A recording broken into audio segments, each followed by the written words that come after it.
आगा Khan palace Pune येथील एक ऐतिहासिक आणि पर्यटकांचे आकर्षण स्थळ. आगा खान पॅलेस हे पुण्यातील एक ऐतिहासिक आणि सुंदर वास्तुशिल्प असलेले पर्यटन स्थळ आहे. हे महाल 1892 साली सुलतान मोहम्मद शाह आगा खान तिसरे यांनी बांधले.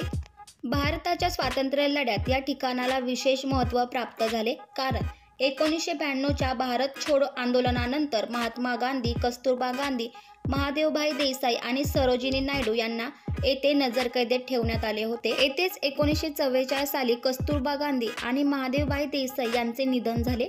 या पॅलेसमध्ये गांधीजींच्या आठवणी जपणारे विविध स्मारक संग्रहालय आहेत, जिथे त्यांच्या वापरातील वस्तू, पत्रे आणि छायाचित्रे पाहायला मिळतात. ही वास्तू भव्य बागांनी वेढलेली असून तिच्या इटालियन आर्किटेक्चरमुळे ती अधिक सुंदर दिसते.